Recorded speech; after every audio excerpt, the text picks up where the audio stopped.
Hundreds of unsold sailboats line up in empty showrooms, each one quietly costing dealers $5,000 just to sit still.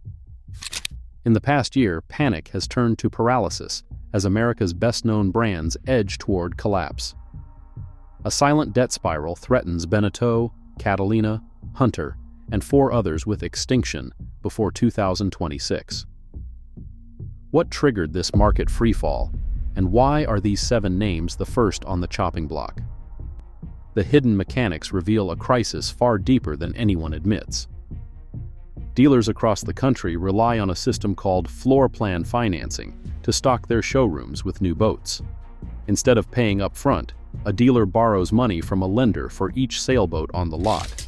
The lender fronts the full price, often upwards of $120,000 per boat, while the dealer pays monthly interest until the boat sells. It sounds simple, but the math quickly turns punishing. At a typical 9% annual rate, each unsold boat racks up nearly $30 in interest every single day. Over 6 months, that adds up to $5,328 in carrying costs for just one unit. For a dealer holding 100 boats that will not move, floor plan interest alone can exceed $500,000 in half a year. These costs keep mounting even when showrooms are empty of buyers. The longer a sailboat sits unsold, the more it drains the dealer's cash flow, threatening the ability to pay staff, cover utilities, or order new models. And the burden does not stop at interest. Lenders often require dealers to make partial principal payments called curtailments after a boat has sat for a set period, sometimes 90 or 180 days, further squeezing margins. If a dealer sells a boat but delays paying back the lender, known as going out of trust, the lender can freeze credit lines or demand immediate repayment. Manufacturers sometimes step in with incentives or rebates to soften the blow, but these rarely cover the full cost and can even mask deeper cash flow problems. As boats age on the lot, their market value drops, making it even harder for dealers to recover what they owe. Every unsold sailboat becomes both a shrinking asset and a growing liability, silently accruing debt that can spiral out of control. This hidden math sits at the heart of the crisis, setting the stage for the inventory pileups and dealer failures now rippling through the industry. In the wake of the 2021 buying frenzy, production lines kept churning even as buyers vanished. By mid-2023, showrooms across the country were packed with new sailboats, many still wrapped in plastic, waiting for customers who never arrived. Dealers began to speak candidly that they were choked by unsold inventory, a phrase that echoed through industry forums and trade calls. One New England dealer described the situation as drowning in fiberglass, with more than half their floor space tied up in boats that had already racked up months of interest charges. The numbers behind these stories tell a grim tale. Inventory turnover for sailboats slowed to just 48% by late 2025, meaning more than half of all boats brought in that year were still sitting unsold as winter approached. For high-volume outlets, the backlog stretched back to 2023 models. At a median asking price of $439,000, every unsold boat represented not just a missed sale, but a daily cash drain, one that compounded as months ticked by. Dealers who had once relied on steady demand found themselves locked into floor plan loans, with lenders demanding curtailment payments and threatening to freeze credit lines if balances were not reduced. The pressure mounted as manufacturers, desperate to keep their own factories running, pushed even more inventory onto already strained dealers. Some offered rebates or delayed payment plans, but these measures only postponed the reckoning. With each passing month, the value of unsold boats slipped further, forcing dealers to slash prices well below cost just to free up cash. One Midwest dealer admitted discounting new hulls by over 10%, a move that still failed to clear the lot. As interest rates stayed high and consumer confidence faltered, the cash squeeze tightened. Dealers began laying off staff, cutting back on advertising, and delaying orders for next year models. In private, many confessed to watching their liquidity evaporate, with some warning that a single bad season could push them into default. The glut of inventory, once seen as a sign of prosperity, had become a ticking time bomb. It threatened not just individual businesses, but the survival of entire brands tied to a shrinking, over-leveraged dealer network.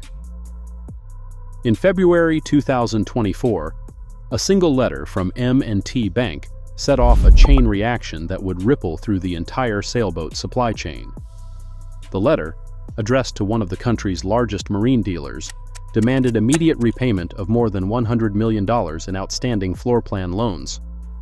With that move, M&T froze all further advances, leaving hundreds of boats stranded on dealer lots. Showrooms that once buzzed with sales staff and curious buyers turned silent, their doors locked as lenders moved in. Within weeks, court filings revealed the scale of the exposure, between $105 million and $115 million at risk, spread across dozens of locations and hundreds of new boats. As the dealers scrambled to raise cash, manufacturers faced their own reckoning. Repurchase agreements, standard in the industry, forced manufacturers to buy back unsold inventory from the lender. For some brands, this meant tens of millions of dollars in unexpected liabilities, draining working capital and forcing emergency cuts to production. The court appointed a receiver to oversee the liquidation, and by April, bankruptcy petitions hit the docket. Inventory lists and asset schedules became public record. Every hull, every engine, every unsold boat was now evidence of the collapse. The effects did not stop at a single dealer. With credit lines frozen, other dealers under the same ownership found themselves in default overnight. Cross-default clauses triggered a cascade. Manufacturers halted shipments, lenders audited floor plans at rival locations, and regional networks unraveled. By May, the original dealers' franchise agreements were terminated, and other manufacturers began enforcing their own repurchase clauses, further straining balance sheets up the supply chain. Liquidation sales followed. Receivers rushed to offload inventory at steep discounts, flooding local markets and depressing prices for everyone, competitors and customers alike. The fallout spread quickly. Layoffs, shuttered stores, and frantic calls from buyers wondering if their deposits were safe. What began as a single default had infected the entire system, exposing just how fragile the sailboat market's foundation had become. Buyers who rushed to the docks during the pandemic now face a bitter reality. Resale values have collapsed.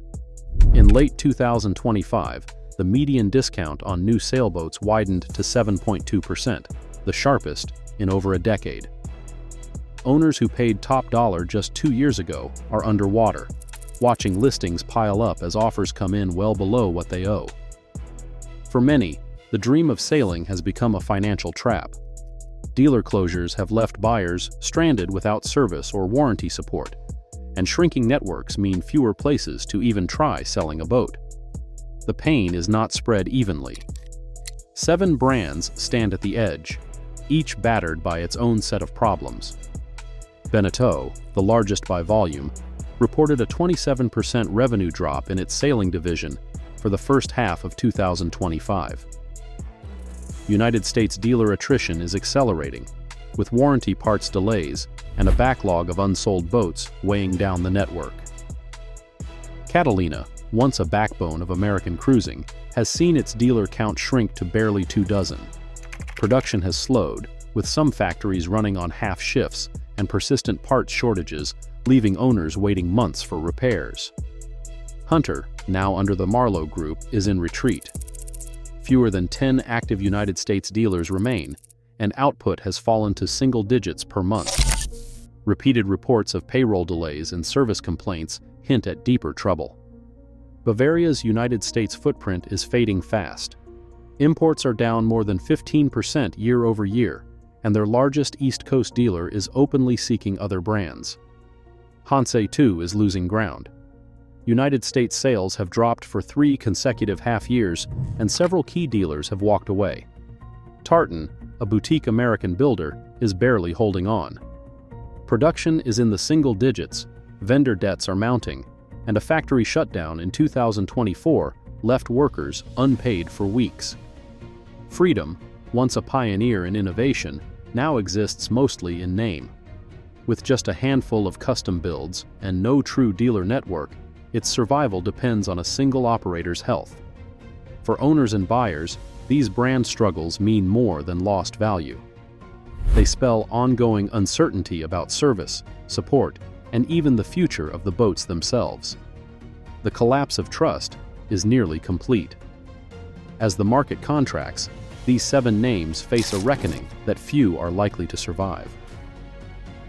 Right now, over 80% of United States sailboat dealers report unsold inventory, a figure not seen since 1982. As consumer priorities shift and debt mounts, iconic brands face extinction in real time. The storm is here.